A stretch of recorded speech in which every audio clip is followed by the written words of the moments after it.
When the Ford Territory was launched in March of 2024, a lot of people were worried about the Chinese engineering and if it'll stand up the test of time like its predecessor.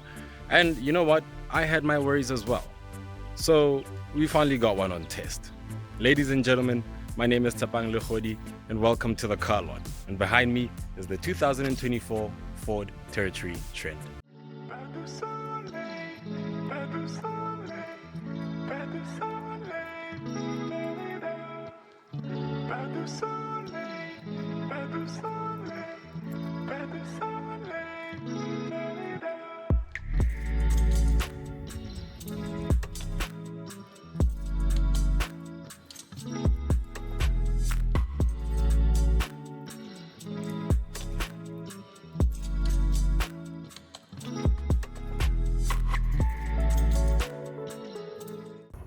So what have we here?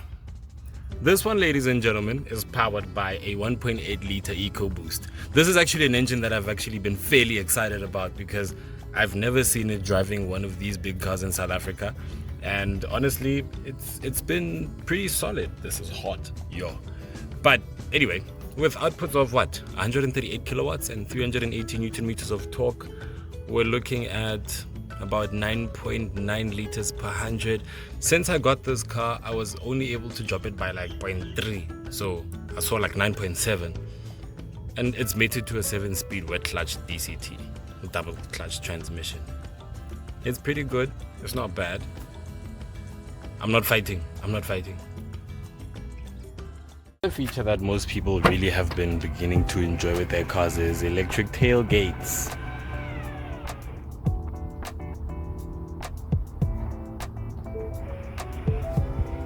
We've got a 448 liter boot. That's with the seats up. And once they're down, 1,400 and on the screen now. Spare tire. It's not a biscuit. 18-inch wheels, disc brakes at the front and disc brakes at the rear. Another comfort access feature you can add to the list is that you can open the tailgate with the smart remote.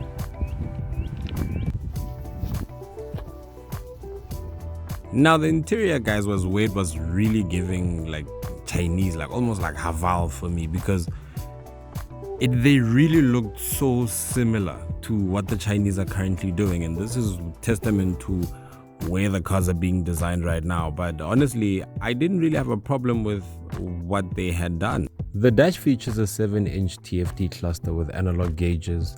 There's a 12-inch touchscreen that runs the in-vehicle infotainment system with Android Auto and Apple CarPlay, which are also wireless. Couple that with dual-zone climate controls, selective drive modes, and a reversing camera with parking sensors. Whole new day, get over the Mazaza, and I just wanted us to get into a few driving impressions and how the car generally feels as an SUV. Firstly, guys, I wanted us to discuss a few peeves. There aren't many. I thought there'd be a lot, but let's just discuss a few things that didn't sit with me well regarding this car. Firstly, I got to drive properly in traffic, right? And I noticed something, especially in eco mode. What the car will do is that from first to second, it'll jerk, and sometimes even downshifting from third to second. There's like this very sharp boom. You can feel it, and you can actually hear it happening in the engine compartment. And the thing is, for me, because we also had the Puma recently, about maybe 2 weeks ago from this car. That car had an engine and gearbox combination that from day one had a lot of issues. Even Ford admitted to this, and they've just been mitigating the faults and fixing and upgrading the engine. It was so different in the Puma to a point where you couldn't even notice when it was changing gears. But in this, I noticed it can usually be because of the gearbox clamping pressure or how they set the shift points as well. It's just something that we can fix through like software, like maybe a transmission control module tune or something, but not that bad. But otherwise, the other peeve was the fact that like it's something so small, But it was the fact that we don't have a rear. We only have one rear USB port for the car. I mean, this. Look, it's a possible 5-seater. And there's only like one USB port for the rear passenger. Like, I know it's a small thing to cry about, but in the day and age where you have mobile devices as pacifiers, should have been like maybe one more. At least one more. But anyway, small little peeve about. You see that? I can't even get the lighting to focus properly on it, the camera. But this is where you control the the climate control in the car. So sometimes when you're driving, you kind of have to look and find the buttons themselves. But I've had the car for quite a bit, so I kind of got used to it. But even then, it's a bit of a faff. I will say this though, that I appreciate about this car a lot, is the fact that there aren't as many, like, this is the only touch panel on the car. Well, if you count the infotainment touch screen, but everything else is a button. Cruise control is a button. Volume control is a button. How you control the cluster, button as well. And even, I mean, here, everything is a button. And of course, you can tell that this is not the highest spec one because there are like empty spaces here and here. But otherwise, look, man, the interior is clean. The setup is actually quite neat. Let me move my Red Bull so you can see. You see that? That's pretty clean. And I'll tell you something, nah? You see this thing?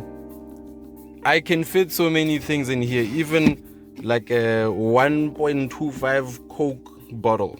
I'll try to get one for reference, but it's so big that I can fit so many things in here. There's a lot of space. I like this. It's giving I'm a big car. We've got wireless charging and a brilliant use of space where the USB-C and the normal USB ports are located.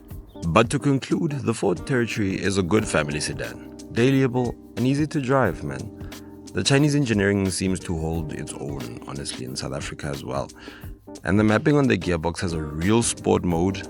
Unlike some of the competition, this one actually does respond. But anyway, guys, thank you so much for watching.